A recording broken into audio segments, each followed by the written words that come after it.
Hello বন্ধুরা, welcome to my channel. আজকে আমি তোমাদের সাথে কোনো ডেলি ব্লগ শেয়ার করব না। আজকে আমি তোমাদের সাথে গরমকালের একটা দুর্দান্ত রেসিপি শেয়ার করতে চলেছি, যেটা গরমকালে তো প্রায় প্রত্যেকটা বাড়িতেই হয়ে থাকে। সেটা হচ্ছে কাঁচা আমের যে মিষ্টি আচারটা হয় সেটা। আর এই রেসিপিটা আমি আমার মায়ের কাছ থেকে শিখেছিলাম, আর প্রতি বছর এটা আমি বানাবো। তাই এবছর ভাবলাম তোমাদের সাথে আমি শেয়ার করি। তো চলো দেখতে থাকো ব্লগটা, আশা করি তোমাদের ভালো লাগবে। আর ফার্স্টেই আমি দেখো কড়াইয়ের মধ্যে সর্ষের তেল নিয়ে নিচ্ছি। আর আচার কিন্তু সর্ষের তেল ছাড়া অন্য কোনো তেলে ভালো লাগেও না। আর আমি একটু বেশি করেই তেলটা নিচ্ছি, কারণ এই আচারটাকে একটু স্টোর করে রাখা হবে। তো তেলটা গরম হয়ে গেছে, এবার আমি এর মধ্যে দিয়ে দিলাম 5 ফোড়ন। আর 5 ফোড়ন দেওয়ার পরে এর মধ্যে আমি তেজপাতা দিয়ে দেব দুটো। এটাকে আমি দুটো তেজপাতাকে ভেঙে দিয়ে দিয়েছি। আর এর মধ্যে দিয়ে দেব শুকনো লাল লঙ্কা।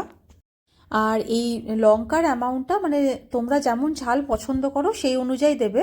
আমি কিন্তু এই লঙ্কাটাকে ফাটিয়ে মাঝখানের বীজগুলোকে বের করে দিয়েছি, কারণ ওগুলো খাওয়া খুব একটা ভালো না। আর আচারে একটু ঝাল না হলেও ভালো লাগে না। আর এরপরে আমি আমগুলোকে, এই কেটে রাখা আমগুলোকে আমি আস্তে আস্তে এই তেলের মধ্যে দিয়ে দিচ্ছি।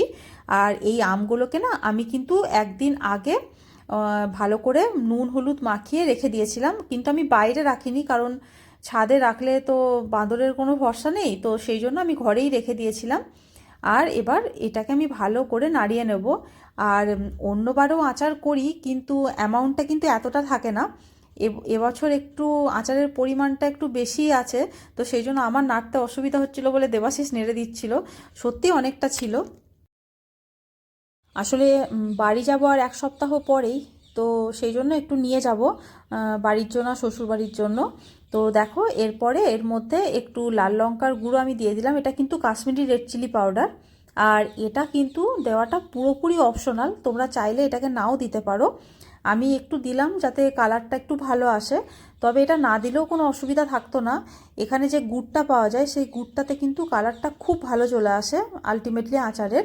তো দেখো এই কাশ্মীরি রেড চিলি পাউডারটাকে দিয়ে আমি আচারটাকে ভালো করে নাড়িয়ে নেব। আর আমগুলো একটু কচি ছিল, তো সেই জন্য একটু ভেঙে যাচ্ছিল। তো এটাতে অসুবিধা কিছু হবে না, দেখতে ভালোই লাগবে, মাখো মাখো হবে ব্যাপারটা। আসলে ওইদিকে ওয়েস্ট বেঙ্গলে তো এখন আম মোটামুটি শক্তই হয়ে গেছে, তবে এইদিকে কিন্তু এখনও কচি আম আছে। এখানে কিন্তু সবটাই একটু লেটে লেটেই হয়, যেহেতু এখানে মানে শীতকালটা একটু বেশি দিন অবধি স্টে করে, সেই জন্য। তো আচারটা আমার এইভাবে নাড়া হয়ে গেছে আমটা। এবার এর মধ্যে আমি এই গুড়গুলোকে দিয়ে দেবো। আর এই গুড়গুলোকে আমি ভেঙে নিয়েছিলাম প্রথমে টুকরো করে। এবার এর ওপর দিয়ে আমি আস্তে আস্তে করে দিয়ে দেবো। একবারে দিলে কি মুশকিল হবে, কারণ কি উপচে পড়ে যাওয়ার একটা ভয় থাকবে, তাই অল্প অল্প করে দিতে থাকবো আর নাড়তে থাকবো আমি এটাকে।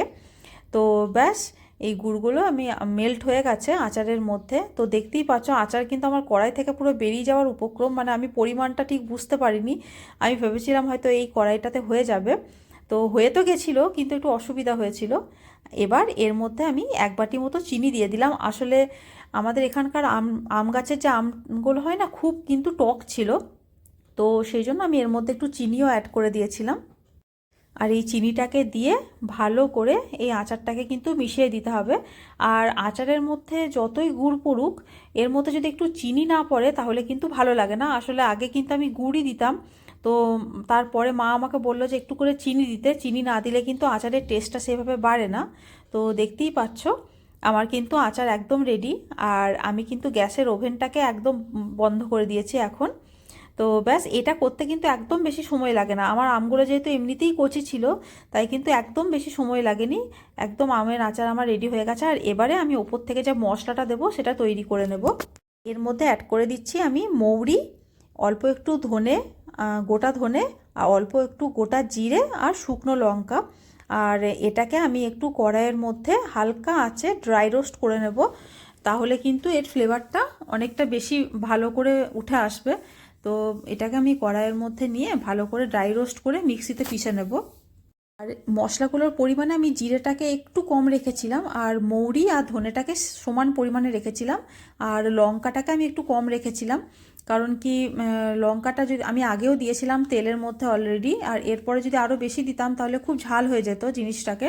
তো এভাবে ভালো করে যখন দেখবেন যে একটা এর গন্ধটা চেঞ্জ হচ্ছে আর কালারটা একটু চেঞ্জ হয়ে গেছে, তখন এটাকে নামিয়ে ঠান্ডা করে তারপরে কিন্তু মিক্সিতে পেস্ট করবেন। এবার এই মশলাটাকে আমি আচারের মধ্যে দিয়ে ভালো করে মিশিয়ে নেব। আর মিশিয়ে নেওয়া হয়ে গেলে আমি এটাকে 2 দিন কিন্তু পুরো রোদে দিয়ে দিয়েছিলাম, কারণ আচার যত বেশি রোদ খাবে তত কিন্তু বেশি দিন অবধি স্টে করবে। তো দেখতেই পাচ্ছ এটাকে আমি ভালো করে নাড়িয়ে নিচ্ছি। ব্যাস আমার কিন্তু আমের আচার একদম রেডি হয়ে গেছে। আর এই আচারটা করতে কিন্তু বেশি সময় লাগে না, শুধু আমগুলোকে কাটতে আর ছুলতেই যা বেশি সময় লাগে। তো ব্যাস তোমরা কিন্তু এইভাবে একবার বাড়িতে ট্রাই করে অবশ্যই দেখতে পারো, আশা করি তোমাদেরও ভালো লাগবে। তো আমার ভিডিওটা যদি তোমাদের ভালো লেগেছে তাহলে প্লিজ আমার চ্যানেলটাকে সাবস্ক্রাইব করে দিও, আর শেয়ার করো, আর লাইক করো, কমেন্ট করো। তোমাদের সাথে আবার দেখা হবে নেক্সট ভিডিওতে। বাই।